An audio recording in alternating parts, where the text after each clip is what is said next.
सुप्रभात बच्चों। देखो बच्चों, हम 5वीं कक्षा की जो हिंदी की पाठ्य पुस्तक है झिलमिल, उसमें पाठ 11 ईदगाह के प्रश्न उत्तर कर रहे हैं। और बच्चों, हम शब्दार्थ पाठ से और आपकी बात के प्रश्न उत्तर कर चुके हैं और आज हम करेंगे पाठ से आगे के प्रश्न उत्तर। देखिए, पाठ से आगे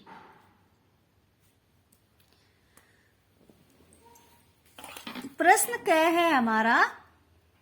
हामिद, उसके अंदर प्रकाश है, बाहर आशा। हामिद गरीब है, उसे किस बात की आशा है? यानी हामिद, उसके अंदर प्रकाश है, बाहर आशा। यानी वो बच्चा है, वो कभी उदास नहीं रहता, हमेशा खुश रहता है। ठीक है, बाहर आशा है उसके, यानी वो कभी उदास नहीं होता, अच्छे काम के लिए यानी अच्छी बातें सोचता है। ठीक है, हामिद गरीब है, उसे किस बात की आशा है? हामिद गरीब है, फिर भी उसे किस बात की आशा है? आप बताओ, आप खुद सोचकर बताइए बच्चों। देखो बच्चों, हम इसका उत्तर लिख सकते हैं, आप भी सोचो बच्चों, इससे अच्छा उत्तर लिख सकते हो आप भी सोचकर। हामिद को आशा है कि कभी उनकी गरीबी दूर होगी, उन्हें खाने को भोजन मिलेगा, उसके माता पिता लौटकर आएंगे। यानी ये पाठ पढ़ा तो हमें यही लगा है ना। चलो, अगला प्रश्न है, अब बस्ती घनी होने लगी, क्या कारण है कि शहर में लोगों के मकान बिल्कुल सटे हुए व बहुमंजिला होते हैं?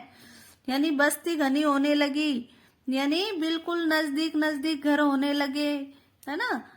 क्या कारण है कि शहर में लोगों के मकान बिल्कुल सटे हुए यानी बिल्कुल पास पास, वह बहुमंजिला यानी बहुत सारी मंजिलें होती हैं, ऊपर नीचे होते हैं। क्या कारण है बच्चों, बताओ, सोचो बच्चों। आपने उत्तर बिल्कुल सही सोचा होगा, क्योंकि शहर की जनसंख्या बहुत अधिक हो गई है, यानी बढ़ती ही जा रही है और वहां पर जमीन कम पड़ती जा रही है। ठीक है, यानी जमीन कम है और लोग बढ़ते जा रहे हैं। ठीक है बच्चों, अगला प्रश्न है, मोहसिन कहता है हामिद ले रेवड़ी ले, कितनी खुशबूदार है। हामिद ने अपने साथियों के कहने पर भी मिठाइयां नहीं ली, तो उसने मिठाइयां न लेने के लिए क्या तर्क दिया होगा? सोचो बच्चों। देखो बच्चों, ये खुद से सोचकर अपने दिमाग से उत्तर देना है। आप लिख सकते हो कि हामिद ने कहा होगा कि मुझे भूख नहीं है, या तो हम यही कहते हैं हमें कोई चीज नहीं लेनी होती है तो मुझे भूख नहीं है, या मुझे मिठाई अच्छी नहीं लगती। ठीक है, अगला प्रश्न देखिए, मिठाइयों के बाद कुछ दुकानें लो एक ही चीजों की आती है, मान लीजिए लो एक ही चीजों की दुकान न आती तो हामिद क्या खरीद कर लाता? मेले में वर्णित चीजों को सोचकर बताएं। बच्चों, मेले में काफी दुकानें आई थी, उसमें बताओ कि हामिद अगर चिमटा लेकर नहीं आता तो क्या लेकर आता? तो बच्चों, वहां पर क्या क्या दुकानें आई थी? खिलौनों की आई थी और मिठाई की आई थी। तो हामिद क्या लेकर आता, आप सोचिए।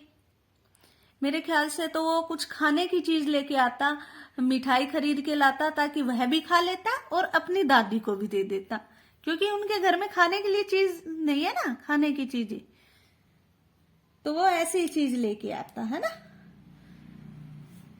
आप और भी लिख सकते हैं कि वह खिलौना लेकर आता। अगर आपका मन कह रहा है कि हम खिलौने लिखें तो आप ये भी लिख सकते हो कि वह खिलौने लेकर आता।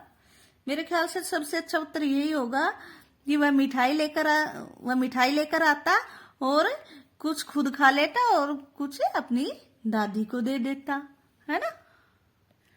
यानी हम लिख सकते हैं वह अपने व दादी के लिए मिठाई लेकर आता। देखो, अगला है बच्चों भाषा की बात। पार्ट 5 है, भाग 5 है, भाषा की बात। एक से अनेक यानी एक वचन से बहुवचन। हामिद ने कोई खिलौना नहीं खरीदा।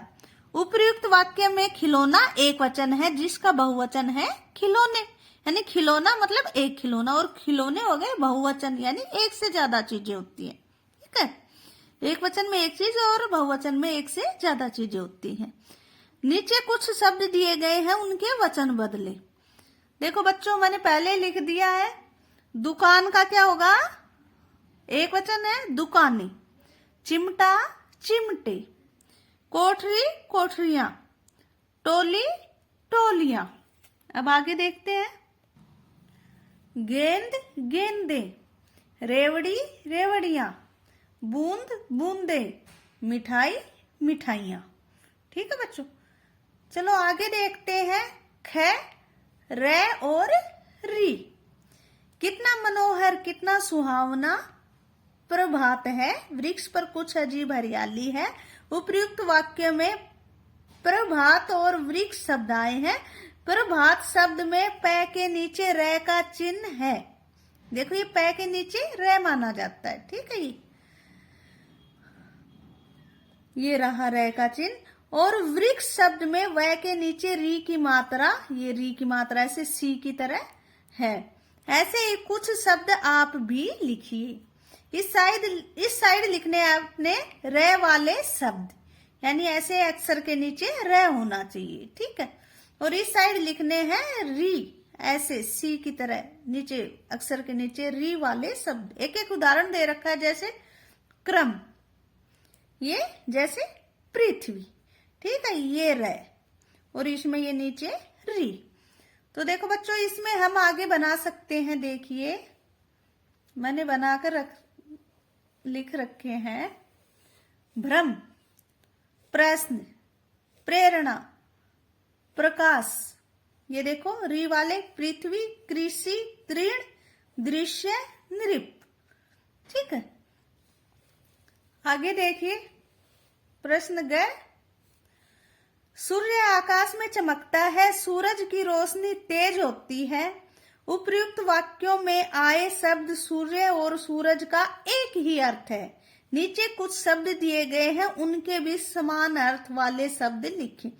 देखो बच्चों, सूर्य को सूरज भी कहते हैं, है ना, यानी ये दोनों आपस में पर्यायवाची शब्द हो गए, पर्यायवाची भी बोलते हैं इसको। ठीक है, सूर्य, सूरज, ऐसे दिवाकर, ये पर्यायवाची शब्द हो गए, इनको समान अर्थ वाले शब्द भी बोलते हैं। तो ऐसे ही हमें और लिखने हैं। जैसे पहला है वृक्ष, तो वृक्ष का क्या लिखोगे, पेड़, तरु, विटप। ठीक है, दो आएंगे पर आप तीन तीन याद कर लो, ताकि दो तो दिमाग में रह ही जाएंगे। ठीक है, वृक्ष, पेड़, तरु, विटप। आकाश, नभ, गगन, आसमान। ठीक है, आकाश, नभ, गगन, आसमान। दिन, दिवस, दिवा, वार। दिन को दिवस भी बोलते हैं, दिवा, वार कह देते हैं ना, कौन सा वार है। प्रकाश, उजाला, चमक, प्रभा। ठीक है, नदी, नदी का देखिए, नदी, सरिता, तटिनी, तनुजा। नदी को सरिता भी बोलते हैं, तटिनी, तनुजा। ठीक है बच्चों, तो बच्चों ये थे हमारे आज के पाठ 11 ईदगाह के प्रश्न उत्तर। ठीक है बच्चों, हमने दो भागों में यानी दो वीडियो में प्रश्न उत्तर बनाए हैं, मतलब किए हैं। तो इनको अच्छे से देखना, पढ़ना और याद करना। ठीक है बच्चों, और कोई समस्या हो तो आप मुझे बता सकते हैं। ठीक है बच्चों, अपना ध्यान रखना, अच्छे से तैयारी करना। Okay, take care.